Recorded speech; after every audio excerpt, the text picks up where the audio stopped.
বাবা মা যদি মেনে নিত তাহলে তার এটা একটা করা লাগতো না। উনি বলছিলেন যে উনি রাস্তায় জীবন কাটিয়েছেন, তাকে দেখে কেন বিয়ে করলেন আপনি? ওর যখন জীবন কাহিনী শুনলাম যে ওর মা মারা যাওয়ার পর থেকেই ও রাস্তার জগতে, তখন আমার অনেকটা মায়া লাগছিল। যে ও বলছিল যে আমি ওর জীবনে আসলে মানে ও যেসব বাজে বাজে নেশা করতো সব ছেড়ে দেবো, কিন্তু হ্যাঁ আমি আসছি পরে ওর জীবন তো ওগুলি ছেড়ে দিচ্ছি। কি স্বপ্ন দেখেন স্বামীকে নিয়ে? দেখি যে আমার স্বামী একটা ভালো চাকরি বাকরি করবে বা আমরা একটা জায়গায় থাকবো, একটা সুন্দর একটা সংসার হবে, আমার বাচ্চারা ভালো মানুষ হবে, এরকম কিছু স্বপ্ন দেখি। কিন্তু সব স্বপ্ন তো আর সত্যি হয় না। আচ্ছা, আমি দেখছিলাম যে আপনি কথা বলছিলেন, এত কষ্টের মাঝেও শুধু হাসছিলেন, এই হাসার রহস্য কি? আমার স্বামী যদি আমার সাথে থাকে, মানে আপনি আমার হাজার কথা শোনালেও আমার কষ্ট লাগে না।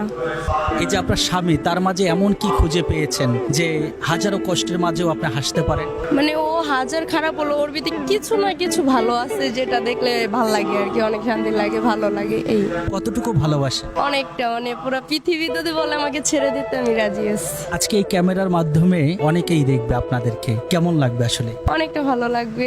পুরা স্বপ্নটা সত্যি না হলেও কিছুটা তো হবে এরকম। সারা জীবনে কি এইভাবেই ভালোবাসা থাকবে? হ্যাঁ অবশ্যই। মানে স্বামীর জন্য, ভালোবাসার জন্য পরিবারকে ছেড়ে দিই? ওই দিন আমার আব্বু আসছিল নিতে, কিন্তু আমি যাই না, কারণ আমার বাচ্চাটার দিকে তাকাইলে আমার খুবই মায়া লাগে। যে আমি গেলে ওর বাবারে থুয়ে আমার বাচ্চাটার পরিচয় আমি কি দিব, তার জন্য কখনো যেতে চাই না। বাবাকে বলেননি যে যদি নিতেই হয় আমাদেরকে মেনে নাও? আমার আব্বু আমার কথা হয়েছে যে বাচ্চা মেনে নেবে, আমাকে মেনে নেবে, কিন্তু আমার হাজবেন্ডকে মেনে নেবে না। এমন কি অপরাধ করেছে যে তাকে মেনে নেওয়া যাবে? ওনার দোষী হয়েছে যে উনি রাস্তার জগতের। আর যদি একজন মানুষ হিসেবে যদি মেনে নেয়, তাতে দোষ কোথায়? এটা তাদেরকে অনেক বুঝাইছি, কিন্তু বুঝে না। তাদের কথা যে ও রাস্তায় বড় হয়েছে, ও নেশা পানি করে, এটা ওরা অবশ্য ও তো সব ছেড়ে দিয়েছে, কিন্তু ওনারা তা মানতে।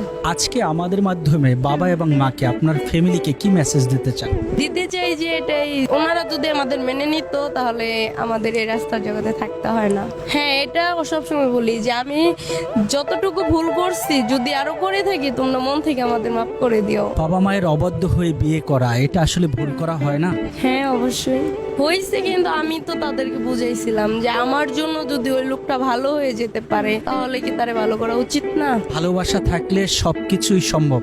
অবশ্যই। 2 নাম্বার প্ল্যাটফর্মে বসে সে মানে সিগারেট খাচ্ছিল, তো ওর সাথে ওর একটা মামা ছিল, ওরা তর্কাতর্কি করছিল। তো আমার মনে হচ্ছিল যে ওরা আমারে দেখে বকাবকি করতেছে। আমার সাথে আমার বোনও ছিল, তো সোনিরে বললাম যে উনি কি আমাকে বকতেছে, কয় না আমি আমারই বকতেছি। মানে ওই এক দুই কথা আমার সাথে ওর কথা কাটাকাটি হয়, তারপরেই সেই জায়গা থেকে প্রেমের সম্পর্ক গড়ে ওঠে। হ্যাঁ হ্যাঁ।